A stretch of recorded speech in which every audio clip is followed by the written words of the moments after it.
আজকে আমরা শিখব যৌগমূলক।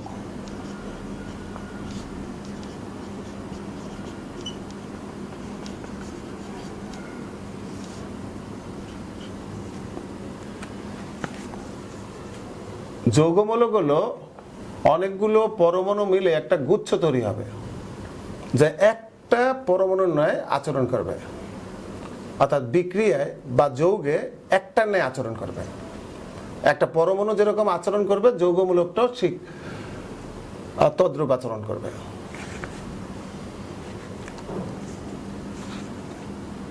কিছু মৌল আছে sp cn si।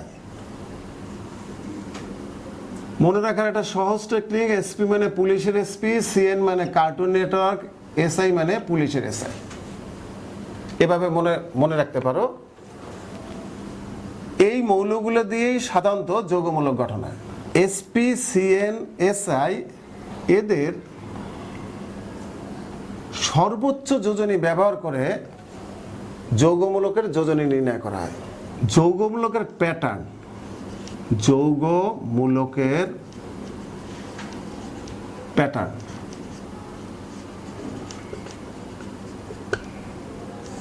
যৌগমূলকের প্যাটার্ন নামের শেষে ফেট থাকলে, নামের শেষে ফেট থাকলে ওফর, অর্থাৎ ফেটগুলো ওফর জাতীয়। আর ফেট যদি ফাইট হয়, ফাইট মানে যুদ্ধ, মনে রাখবে, ফাইট মানে যুদ্ধ, যুদ্ধ মানে ধ্বংস, ধ্বংস মানে কি, মানে কি হ্রাস পাবে। তাহলে ফেট যদি ফাইট হয়, তাহলে ফাইট থাকলে কি হবে, একটা কমে যাবে, O3। তাহলে যৌগমূলকের ফেটগুলো হলো ওফর জাতীয়, ফাইটগুলো হলো O3 জাতীয়, আর নেট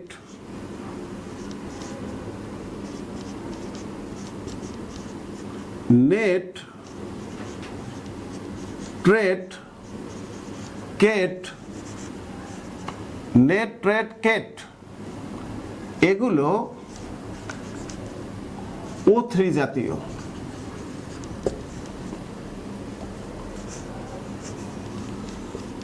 তাহলে কি নেট ট্রেট কেট এগুলো O3 জাতীয়। আমগুলো S4 জাতীয়।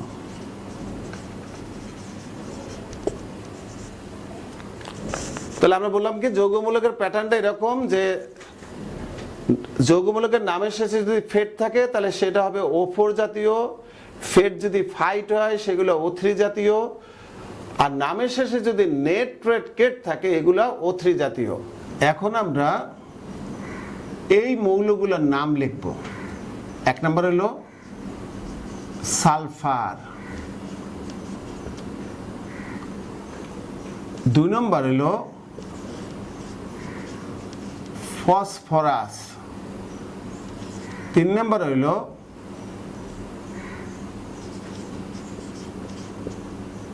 কার্বন। আমরা একটু নামটা ভুল লিখলাম, বানানটা ইচ্ছা করেই। তারপর হইল নাইট্রোজেন,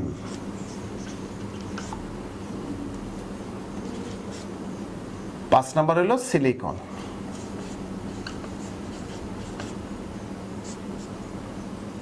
প্রত্যেকটার সামনে একটা যোগ চিহ্ন দাও, আর প্রথম দুইটা অক্ষর রাখবা, পরের অক্ষরগুলো কাটা যাবে। তাহলে সাল রাখবো, ফার কেটে দেব, ফস রাখবো, ফরাস কেটে দেব, কার্বো রাখবো, ন কেটে দেব, নাই রেখে ট্রোজেন কেটে দেব, সিলি রেখে কন কেটে দেব।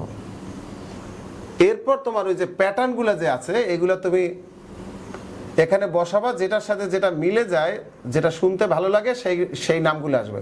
যেমন সালের সাথে মিলে হলো ফেট, তাহলে হলো কি সালফেট। তাহলে এখন রেজাল্টটা কি হবে, সালফারের সাল মানে S, আর ফেটের হলো O4। তাহলে হলো কি সালফেট, ফসের লাগে ফেট যোগ করলে মেলে, তাহলে হবে কি ফসফরাসের ফস, ফেটের হলো O4, এই গেল ফসফেট। কার্বোর সাথে যদি আমি নেট যোগ করি তাহলে মিলে যায়, সুন্দর শুনতে মানে ভালো লাগে, তাহলে মিলেও যায় কার্বোনেট। তাহলে কার্বো মানে কি কার্বনের কার্বো সি, আর নেটের হইলো O3। ওই প্যাটার্নগুলো থেকে আনতে হবে।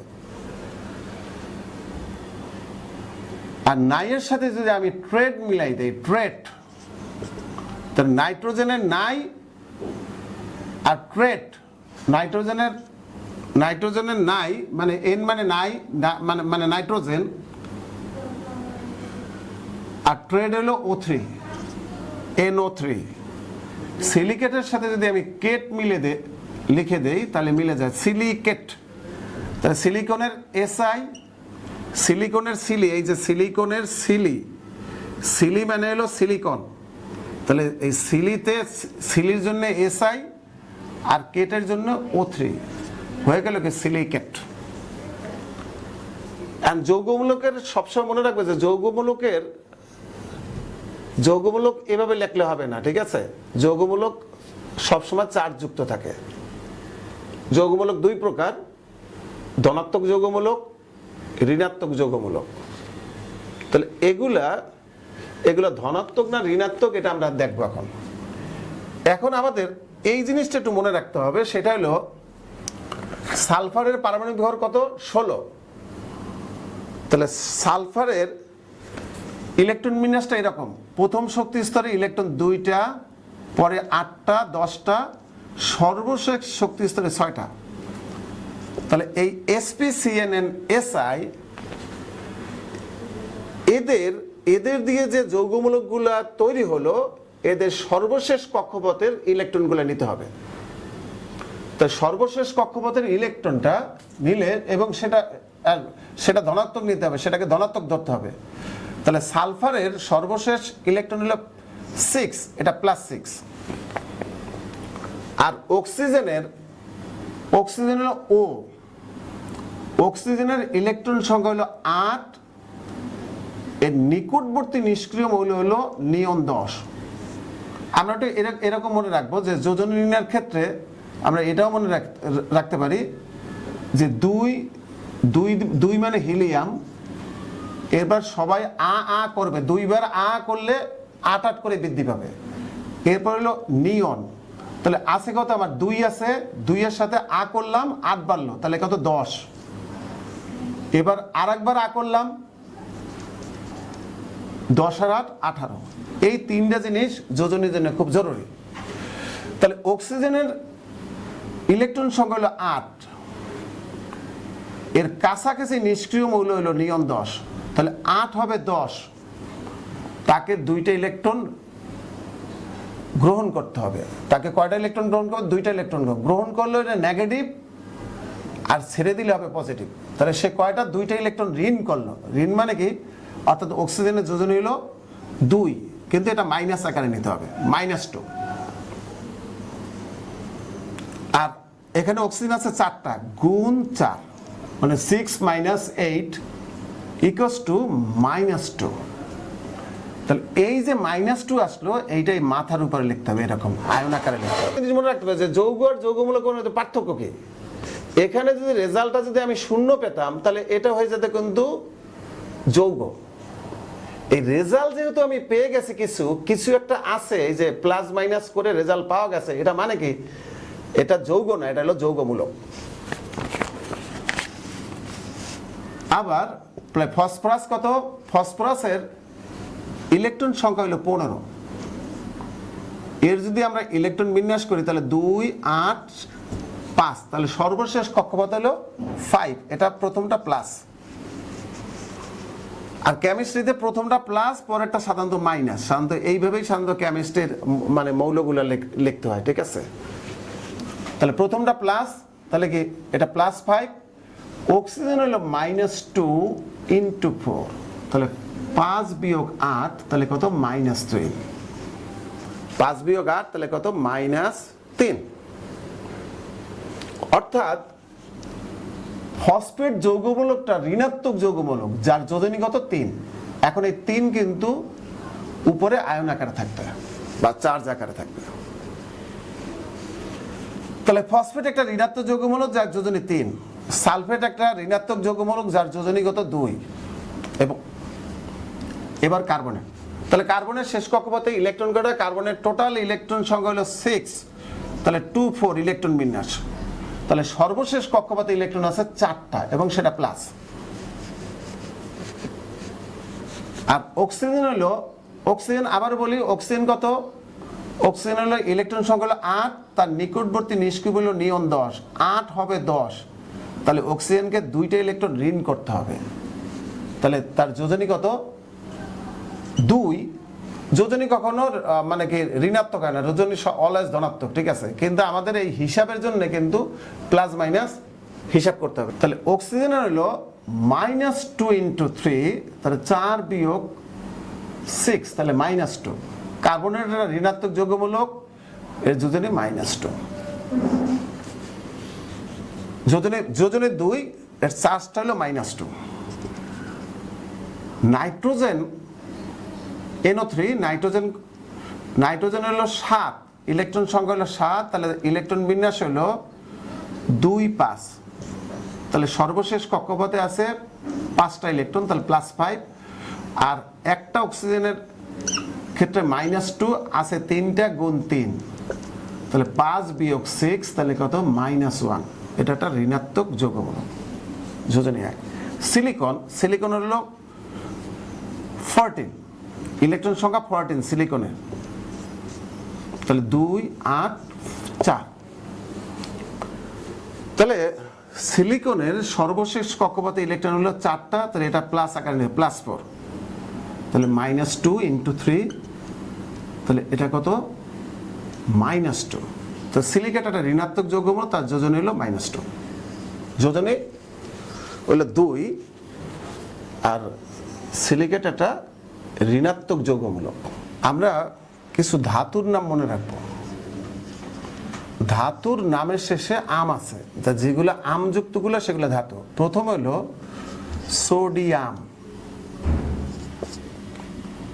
ম্যাগনেসিয়াম, অ্যালুমিনিয়াম, পটাশিয়াম,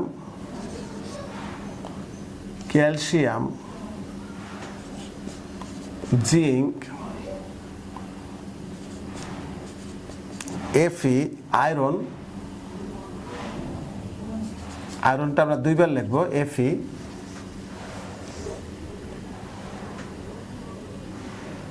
তারপর হলো কপার। কিছু মৌলের ক্ষেত্রে যেমন আছে, যেমন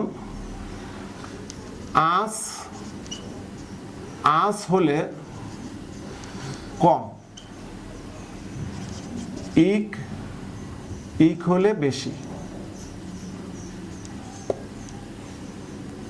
যেমন আয়রন যদি 2+ হয় তাহলে এটা হলো ফেরাস, এটা যদি 3+ হয় তাহলে এটা হলো ফেরিক। অর্থাৎ এক্ষেত্রে আয়রনের যোজনী 2, আয়রনের যোজনী 2 হয় তাহলে হবে ফেরাস, এটা হবে ফেরিক, তাহলে এটা হলো ফেরাস, এটা হবে কি ফেরিক। একইভাবে লেডের যোজনী 2 থেকে হয়, এটা হয় 4, এটা হলো প্লাম্বাস, এটা হলো প্লাম্বিক। প্লাম্বাস,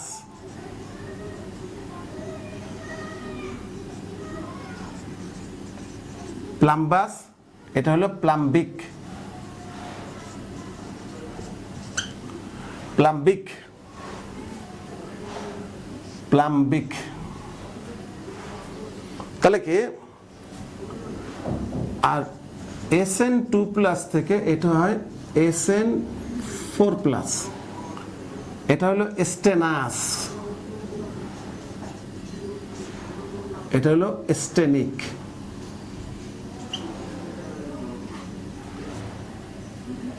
আর কপারের ক্ষেত্রে হয়, কপার হলো এই যে কপার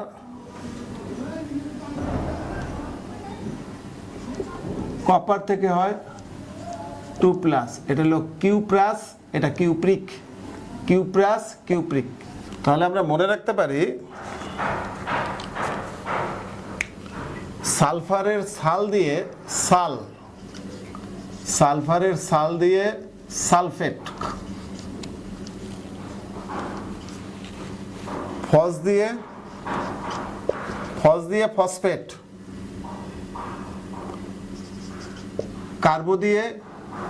কার্বো দিয়ে কার্বনেট, নাই দিয়ে নাইট্রেট, সিলি দিয়ে সিলিকেট।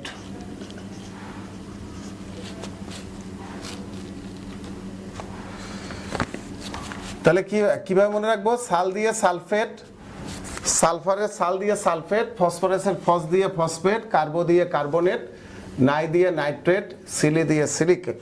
তো আমরা যে যৌগমূলকগুলো শিখলাম সেগুলোর ছিল এরকম: সালফেট এর যোজনী ছিল 2, ফসফেট এর যোজনী ছিল 3, কার্বনেট এর যোজনী ছিল 2, নাইট্রেট এর যোজনী ছিল 1, সিলিকেট এর যোজনী ছিল 2। এখন এদের পেছনে যদি আমরা একটা হাইড্রোজেন বসিয়ে দিই, তাহলে হাইড্রোজেন যেহেতু পেছনে বসছে, ঠিক আছে, হাইড্রোজেনের যোজনীটা আমরা কাউন্ট করবো হলো +1, আর এই সালফেটের যোজনী হলো -2, তাহলে রেজাল্ট থাকে কত? -1। অর্থাৎ পেছনে যদি হাইড্রোজেন বসে যায় তাহলে যোজনী 1 কমে যাবে, অর্থাৎ -2 থেকে -1 হবে। যেহেতু মাইনাস কমে গেছে, দ্যাট মিনস মানে কি মাইনাস কমে যাওয়া নাকি বৃদ্ধি পাওয়া। এবার ফসফেটের পেছনে যদি আমরা H বসাই তাহলে এর যোজনী 3 থেকে -2 হবে, মানে 1 কমে যাবে। কার্বনেটের পেছনে যদি আমি H বসাই তাহলে এটা ছিল কত? কার্বনেটের যোজনী ছিল 2, এটা হয়ে যাবে এখন 1, -1। নাইট্রেটের পেছনে যদি আমি 1 বসাই তাহলে কি যোজনীটা কাটাকাটি যাবে, এর কারণ হাইড্রোজেনের +1 আর নাইট্রেটের ছিল -1, রেজাল্ট 0। তাহলে আমরা তো বললাম এই রেজাল্ট থাকতে হবে, রেজাল্ট যদি না থাকে সে যৌগ, তাহলে এটা একটা যৌগ। আর এগুলো প্রত্যেকে যৌগমূলক, প্রত্যেকে যৌগমূলক। তাহলে এই যৌগটার নাম হলো নাইট্রিক অ্যাসিড। তো এগুলোর নাম কি? এগুলোর নাম হলো বাইসালফেট বা হাইড্রোজেন সালফেট, বাইফসফেট বা হাইড্রোজেন ফসফেট, বাইকার্বনেট বা হাইড্রোজেন কার্বনেট। অর্থাৎ এগুলোর পেছনে যদি আমরা H বসাই তাহলে নামের শেষে, নামের শুরুতে একটা বাই যুক্ত করতে হবে, অর্থাৎ বাইসালফেট, বাইফসফেট, বাইকার্বনেট। কিন্তু বাইসিলিকেট হয় না, এটা হবে না। আর নাইট্রেটের পেছনে যদি H বসাই সেটা সরাসরি যৌগ হয়ে যায়। এবার রইল কি আমযুক্তগুলো। আমযুক্তগুলো আছে ammonium, ammonium, ammonium NH4, phosphonium, phosphonium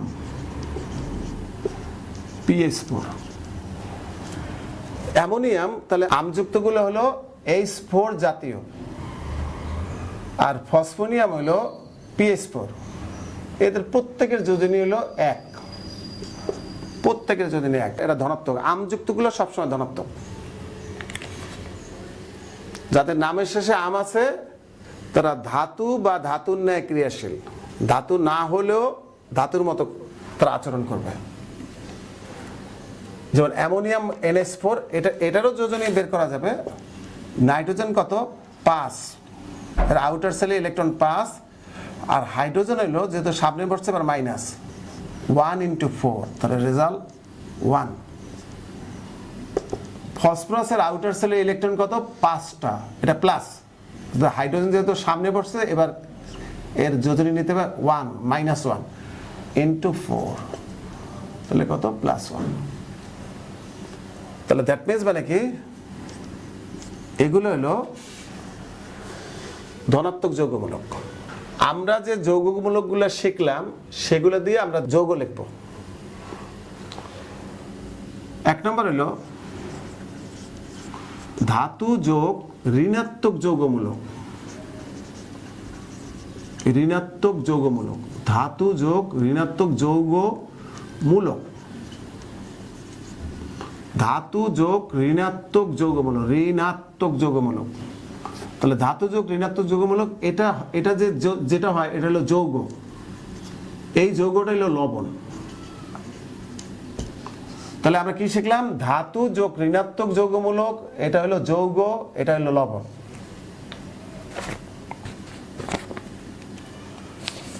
এটাও শিখতে পারি ধাতু যোগ ক্লোরিন, ক্লোরিন হতে পারে, ফ্লোরিন হতে পারে, আয়োডিন হতে পারে, ঠিক আছে। তাহলে এটা হয় কি এগুলো হয় ধাতব ক্লোরাইড, ধাতব ক্লোরাইড, এটাও লবণ, এটাও লবণ।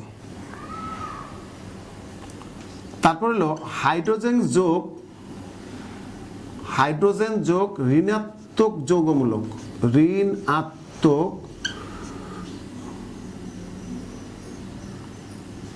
ঋণাত্মক যৌগমূলক,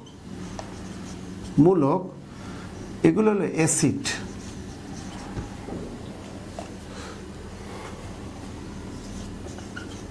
ধাতু যোগ অক্সিজেন, এটা হলো ধাতু যোগ অক্সিজেন, এটা হলো কি ধাতব অক্সাইড। এগুলো হলো ক্ষার, ধাতব অক্সাইড গুলো হলো ক্ষার। ধাতু প্লাস অক্সিজেন ধাতব অক্সাইড, এটা দ্যাট মিনস ক্ষার। ধাতু প্লাস অক্সিজেন ধাতব অক্সাইড, এটা হলো ক্ষার। আরটা হলো ধাতু যোগ হাইড্রোক্সাইড মূলক, এটা হাইড্রোক্সাইড মূলক, ধাতু যোগ হাইড্রোক্সাইড মূলক, এটা হলো ধাতব হাইড্রোক্সাইড, ধাতব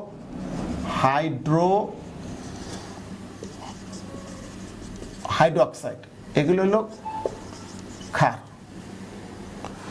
ক্ষার বা ক্ষারক।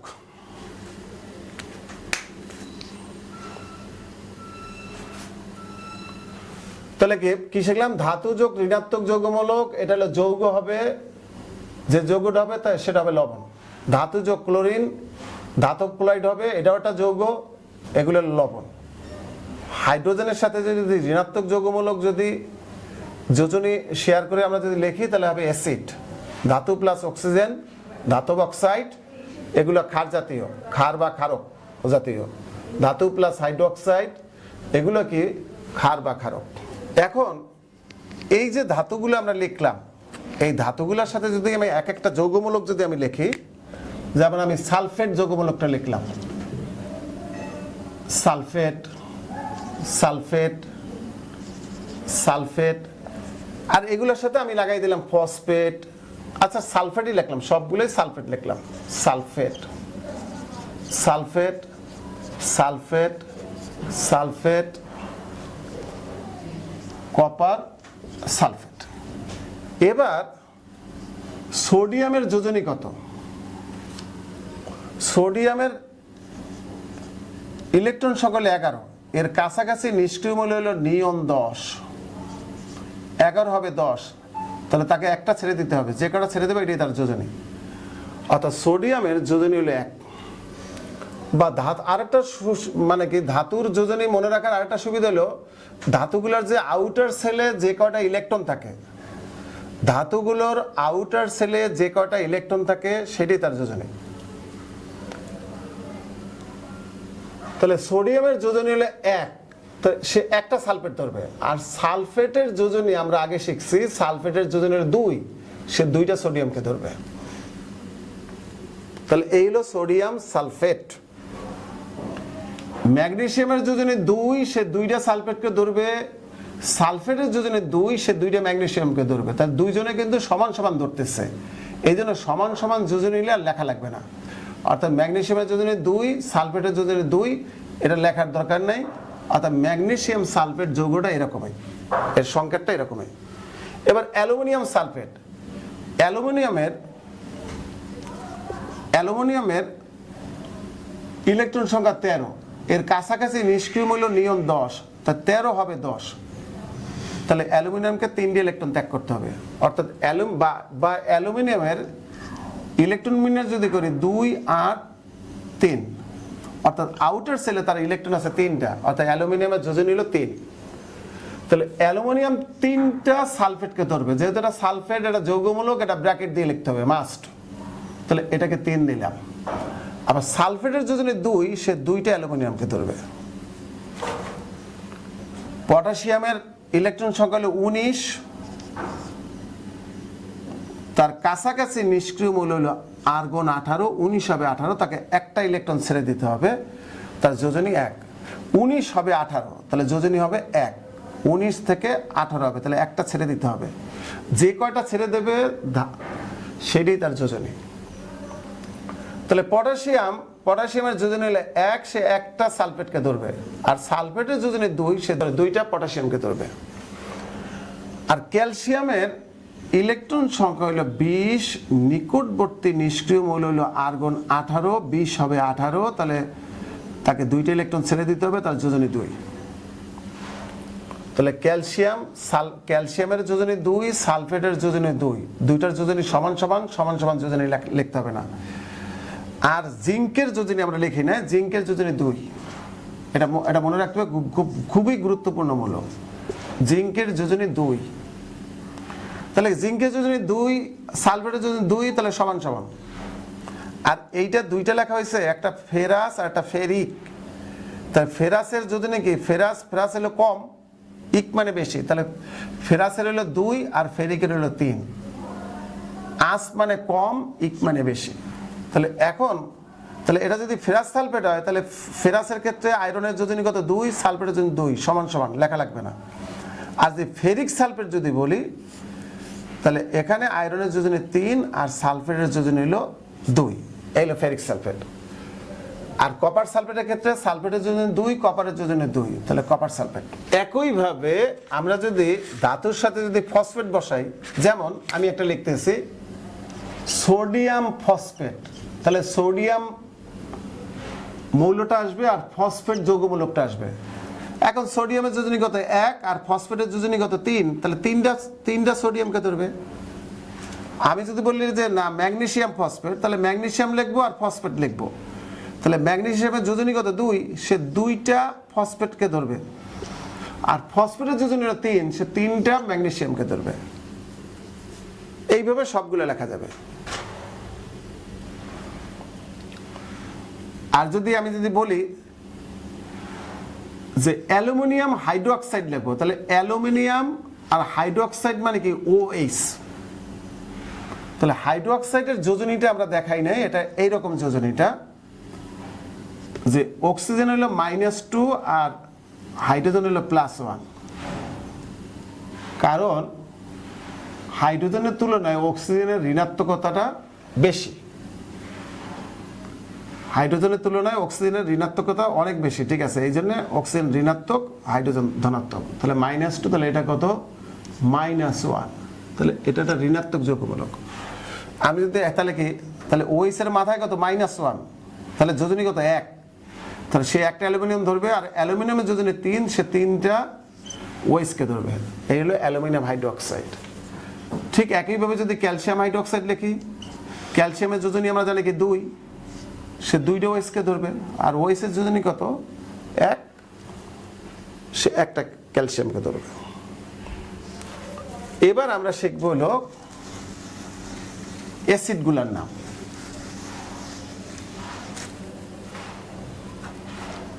অ্যাসিডগুলোর নামের জন্য প্রথমে লাগবে হাইড্রোজেন। এরপর যৌগমূলকগুলো লিখতে হবে। যৌগমূলকগুলো কি, প্রথম যৌগমূলকগুলো আমরা লিখি কি সালফেট, ফসফেট, কার্বনেট, নাইট্রেট আর একটা অ্যাসিড আছে খুব গুরুত্বপূর্ণ অ্যাসিড HCl। হাইড্রোজেনের যোজনী 1 আর ক্লোরিনের কত? ক্লোরিনের ইলেকট্রন সংখ্যা হইল 17।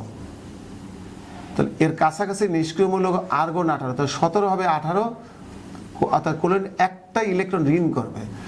আর যারা ইলেকট্রন গ্রহণ করে বা ঋণ করে তারা কিন্তু অধাতু। তাহলে ক্লোরিন একটি অধাতু, এর যোজনী কিন্তু 1।